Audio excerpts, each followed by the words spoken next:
In 334 BC, the Achaemenid Empire was the largest empire the world had ever seen, stretching from India to Egypt. The Achaemenids had tried several times to subjugate Greece, but every time they had failed. That failure would now bring about the empire's destruction.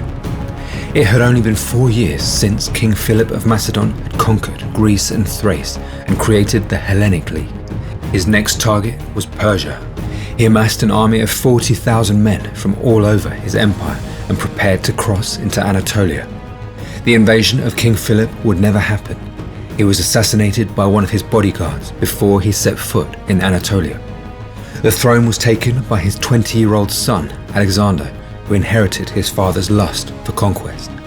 In 334 BC, Alexander crossed the Hellespont and began one of the most remarkable military campaigns in all of history.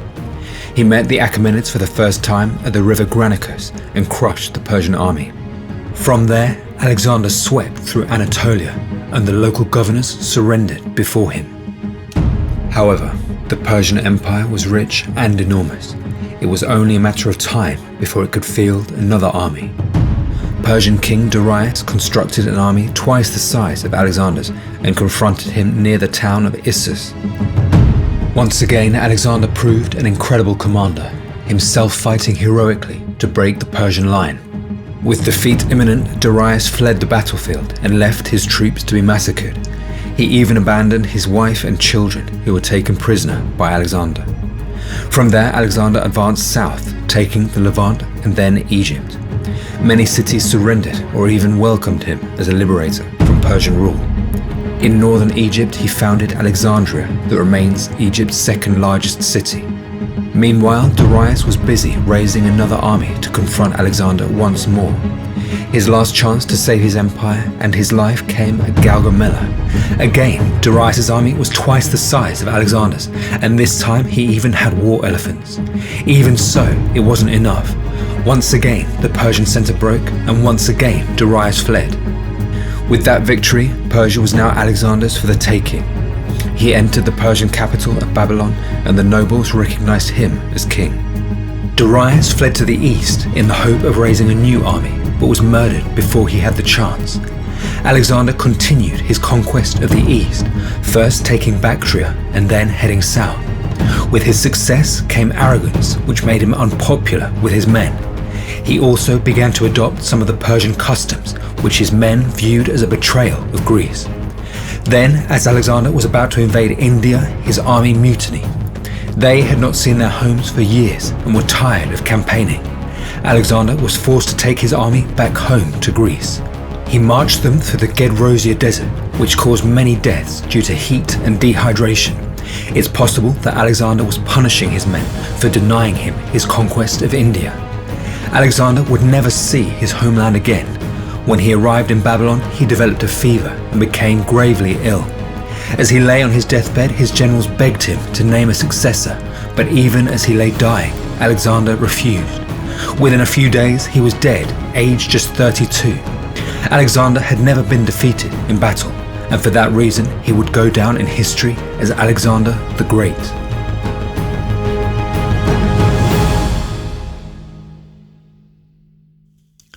What would happen to Alexander's empire was unknown. His refusal to name an heir guaranteed that there would be a power struggle for who would succeed him. His generals met in Babylon to determine the fate of the empire. It was decided that Alexander's infant son would become king, with a general called Perdiccas serving as regent. Other generals would become provincial governors. This agreement was known as the Partition of Babylon, but with many power-hungry men around, the agreement quickly broke down. A long and complicated power struggle followed that involved more than 10 claimants to the throne and lasted over 40 years. It would come to be known as the Wars of the Diadochi. Men that had been fighting shoulder to shoulder turned on each other and fought for control of the entire empire.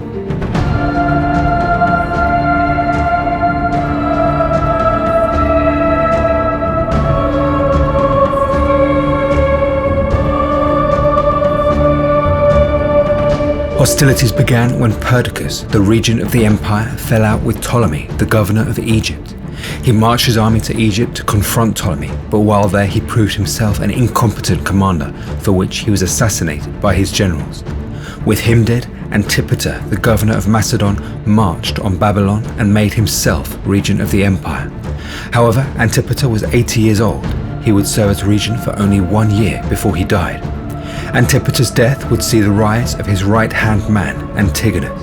Antigonus was another high-ranking official in the Macedonian military and had served under Alexander.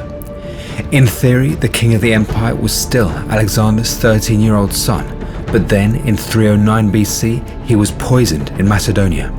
Antigonus used this to declare himself heir to all of Alexander's territories.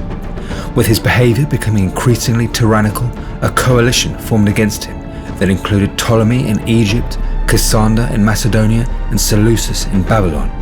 At the Battle of Ipsus in 301 BC, Seleucus and Cassander defeated Antigonus, and the now 80-year-old general was killed. Antigonus's territories were carved up, and it was Seleucus that would receive the lion's share, controlling all of the East, Persia, and Mesopotamia. 20 years later, he won the Battle of Corpendium, giving him control of all of Anatolia. The wars of the Diadochi were over. The winner was Seleucus.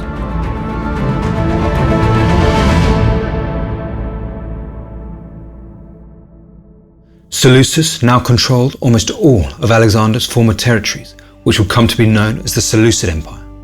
However, he himself was now in his late 70s. More than anything, he wished to live out his remaining days in his homeland of Macedon. That wasn't to be. When Seleucus arrived in Macedonia, he was assassinated. His son Antiochus I would inherit the throne and faced an enormous challenge to hold the empire together. Antiochus proved an effective king, and the empire enjoyed a period of prosperity.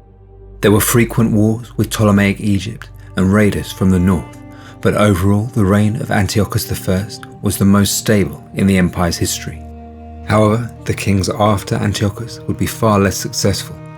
The Seleucid Empire suffered numerous incompetent rulers, and various regions broke off from the empire. In 247 BC, the small region of Parthia broke away from the empire and became an independent state. Then, at the beginning of the 2nd century BC, there emerged a huge new threat in the west, the Roman Empire. War broke out in 192 BC, and it would prove a disaster for the Seleucid Empire. It lost numerous territories in the west and was forced to pay enormous reparations, which crippled the empire. Then the incompetent king Antiochus IV caused an uprising in Judea due to his brutal persecution of the Jews.